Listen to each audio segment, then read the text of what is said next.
My name is Stevie and I like to write songs. This is part 3 of What Can We Learn from Tool. If you want to see the series from the start, the link will be in the description.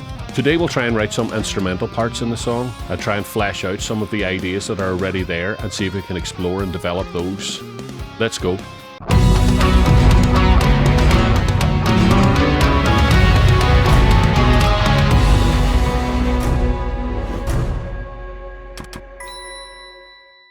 Right, let's have a listen to where we left off the last day.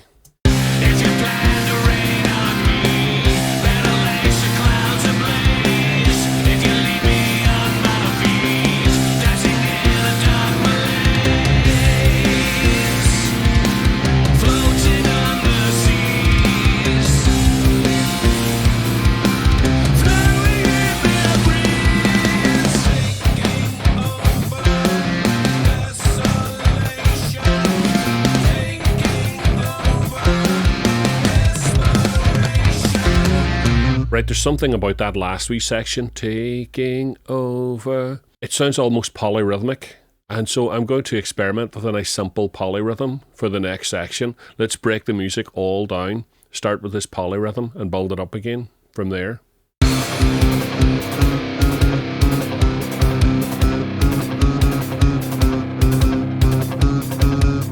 Okay, so that's the polyrhythm thing I'm talking about. Let's listen again.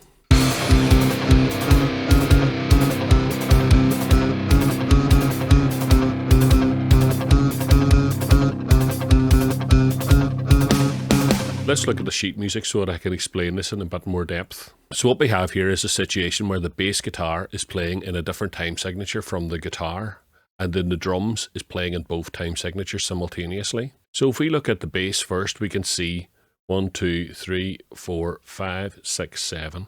We got 7 8th notes in each pattern. So we start a new bar and we have another 7. And that carries on all the time. So the bass is playing in 7/8. Now, if we look at the guitar, we've got a different situation. The guitar is playing its 16th notes. It's playing 3/16, then it rests for 3/16, then it plays for 3, then it rests for 3, and then the bar starts again here. So we can see here that the guitar is playing in 12/16, and it completes its bar and starts its new bar 1/8 note early, so that on the second bar, it starts its pattern 2/8 notes early. It keeps appearing earlier and earlier in the bar. The next time, it's 3/8 notes early. So by the time it gets to bar 4, it falls right on the bar line again. But unfortunately, because the bass guitar is playing in patterns of 4, the bass guitar is not in sync with it yet. So it has to keep going. So it starts the pattern again, an 8th early, 2/8 early, 3/8 early, and now both patterns have completed their whole round. So after this repeat sign, when the pattern starts over again, both patterns will now be in sync again. So because they're playing in 2 different time signatures, it takes 6 bars of the 7/8 before the patterns start to coincide and sync up again. And we can see here that the drums is matching exactly what the guitars are doing on the hi-hats and matching exactly what the bass guitar is doing on the kick drum. So it's quite a complex pattern for a drummer to play, but I know drummers love this kind of stuff, so it's something for a drummer to get his teeth stuck into. So let's see if now that we understand this pattern, does it make any more sense to us as we listen to it?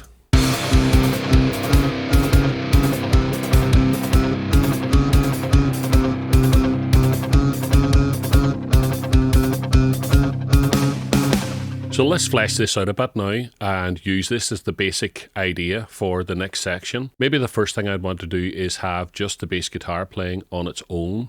So let's move this out of the way. Let's maybe repeat the bass twice. Let's see what that's like.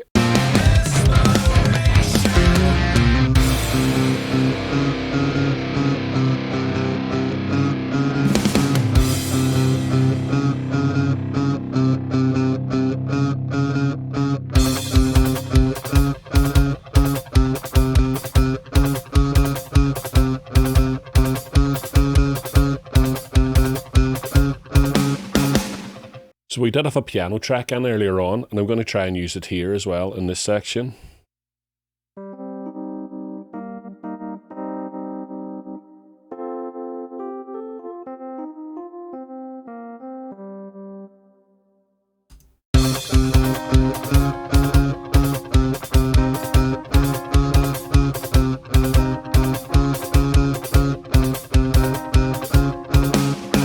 Yep, that's cool. Do that.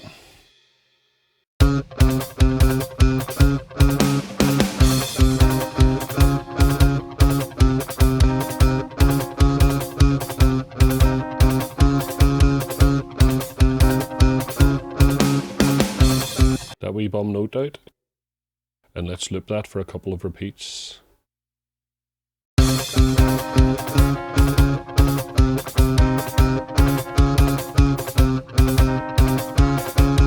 Just making sure that the repeat works. That's it. Cool. Let's try and write something of a guitar solo over the top of this now.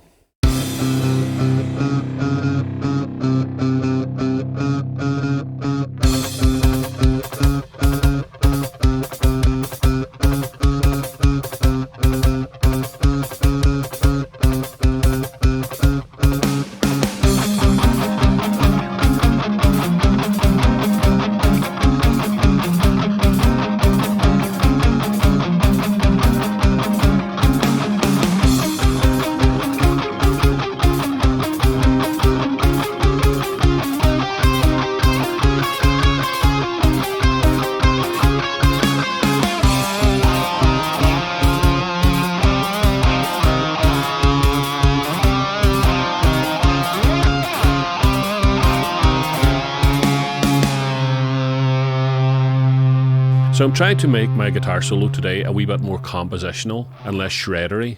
Is shreddery even a word? You know what I mean? Less shredder. Let's hear what we have so far.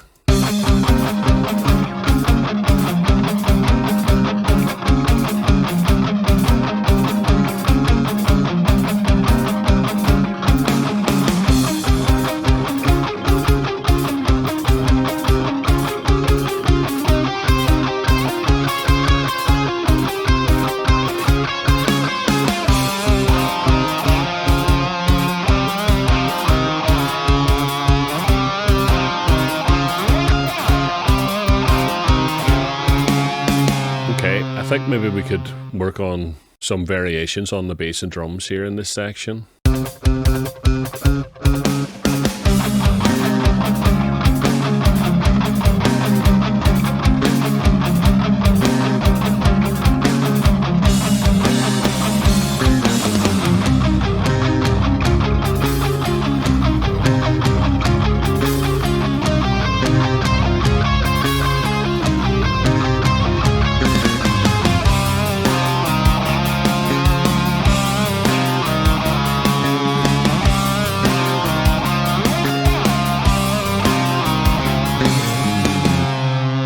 Right, I feel like that's a slightly better bass line.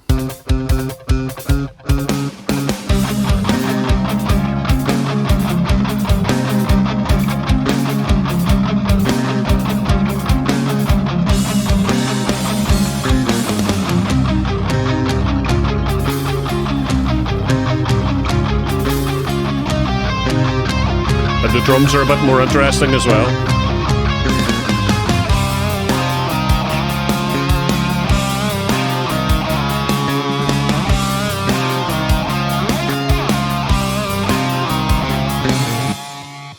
Hi-hats are terrible there. Oh, they're all... Well, let's at the very least take them down a bit.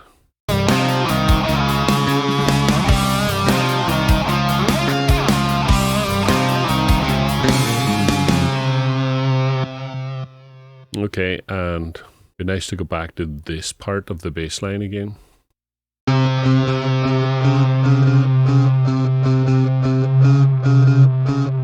Let's go back to the start and get some of the things from the start. I think maybe that.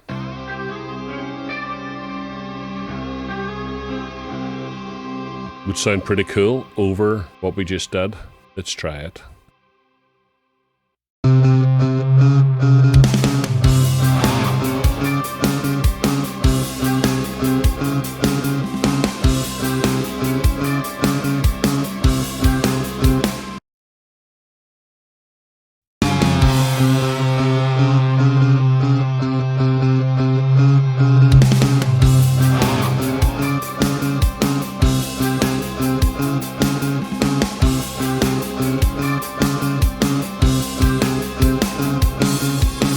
Yeah, I really like that, but what will come after it now? I think we could go back to this main heavy riff, but without the heavy guitars, and maybe work out if we can do something different over this part.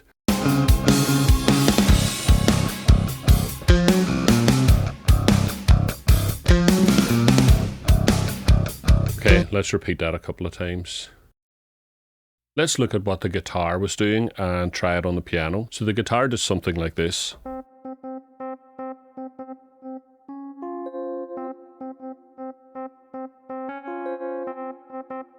Let's see.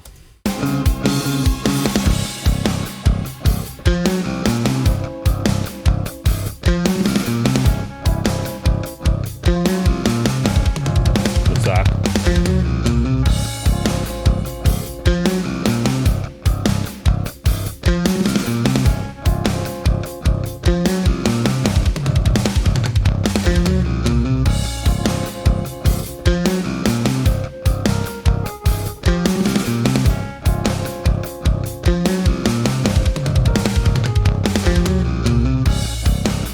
Yeah, I really like that. Let's record that.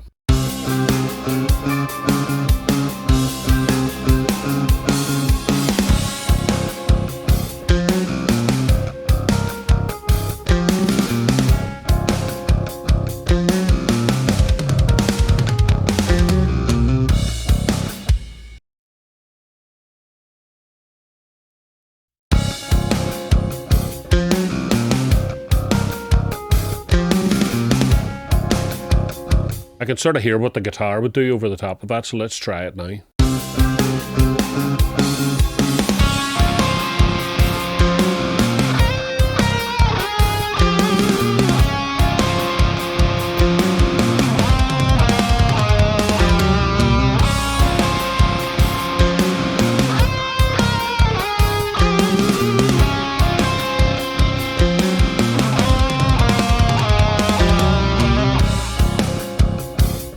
I was planning that to go around 4 times, but I think twice is enough because it sounds like 4 times on the guitar phrasing.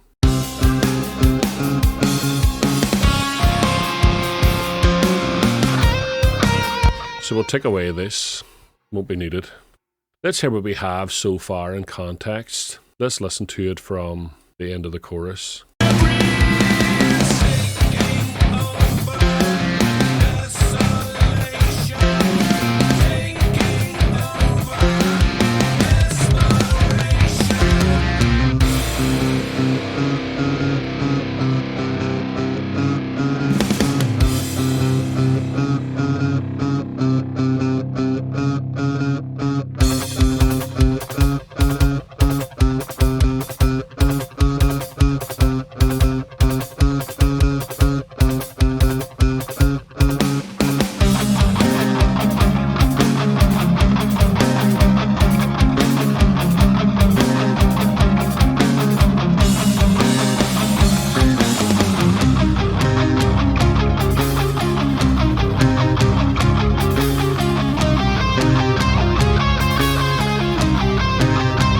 Right, I think there's an echo issue going on. I like the echo for later on in the guitar solo, but not so much there. So let's split the guitars.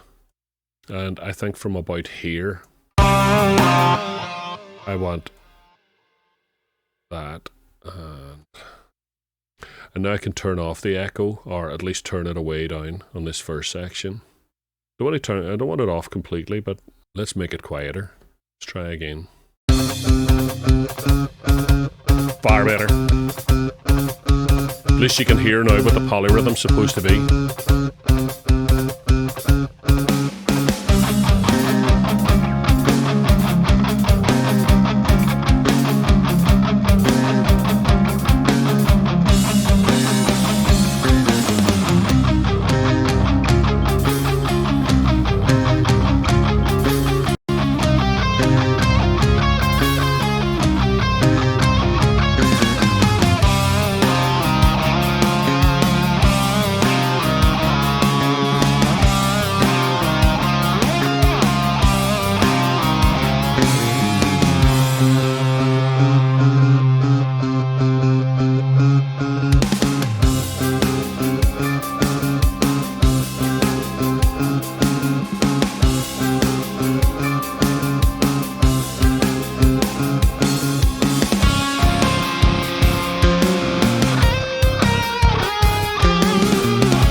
then it would probably go into the chorus again or something, I'm not sure. I think it's a wee bit sparse, and we could maybe add some synth sounds or something, add a bit of texture in the background.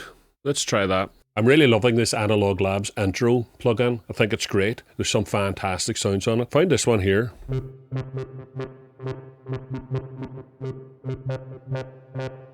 And I think if I was playing along with the bass guitar, it would add some texture, especially if it didn't follow the bass guitar when it goes up a semitone and it kept that dissonant value happening. Let's try it.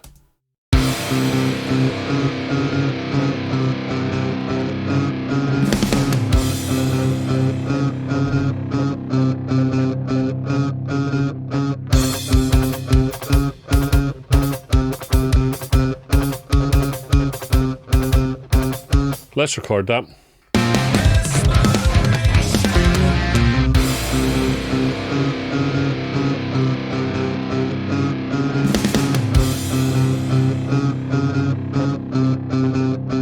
See, let's check it. Yeah, it's all quantized. Beautiful. We can just loop it for the whole thing and see what happens. Okay, so I think we should get a listen to where we are so far and recap the entire song to date.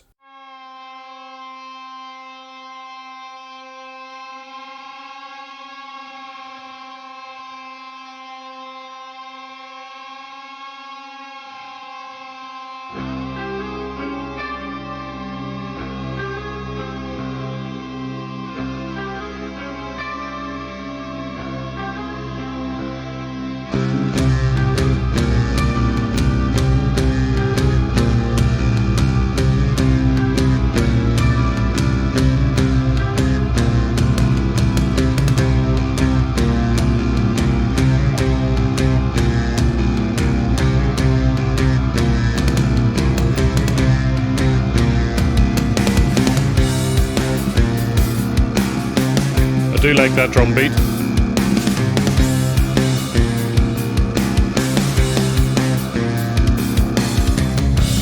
Stop and take a breath. Close your eyes.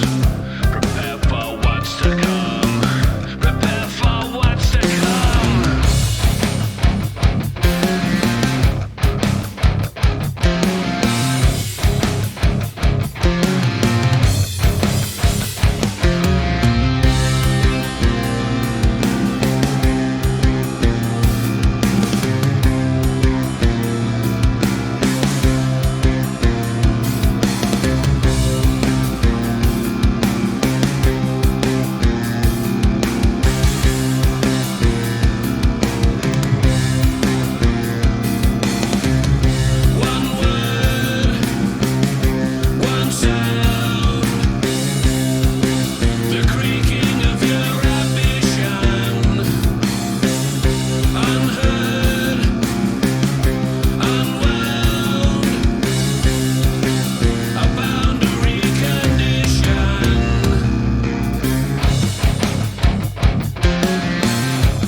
Still need to fix that section. It goes into it a bit clunky.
take out this section altogether and just go straight into the chorus.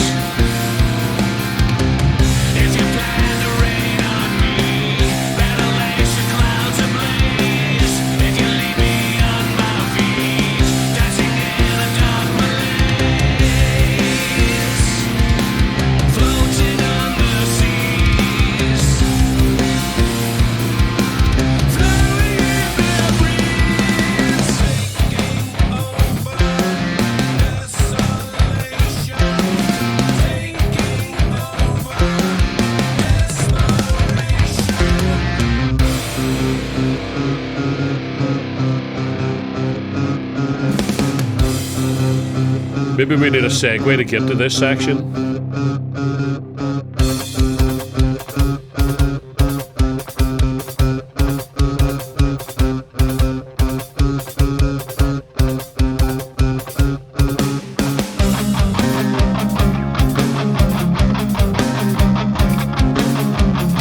I really like this section, but it's cool.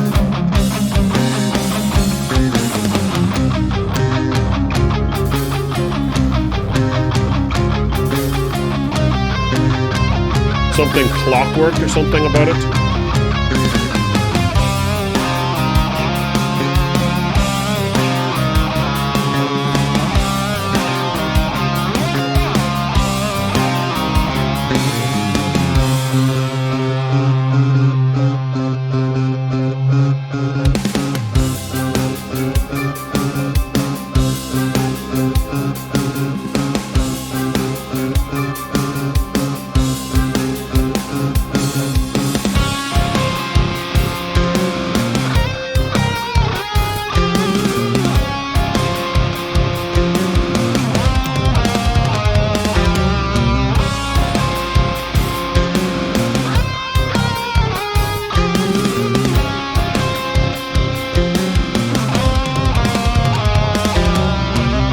Right, apart from a few tidy up things, I think we do need a segue that will lead into the polyrhythm part of the guitar solo. And then after the guitar solo, I'm feeling that maybe we shouldn't go back to any of the previous material. Maybe we should introduce a new climactic final chorus section. I think that would be nice. Also, I think it stays very much in the same key the whole way through, so maybe we could introduce a key change at the end of the guitar solo. I have a lot to think about, but let's call it a day at that. So we're on the home straight with this song. I think one more session could probably bring it home.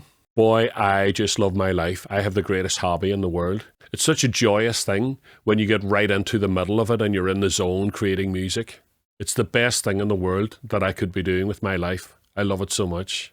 Thanks guys for following along with this. Let me know how I'm doing. Leave some comments. If you've got any ideas for the song, I'd love to hear them. Don't forget, like, subscribe, hit the bell icon, all that stuff. Help the channel to grow.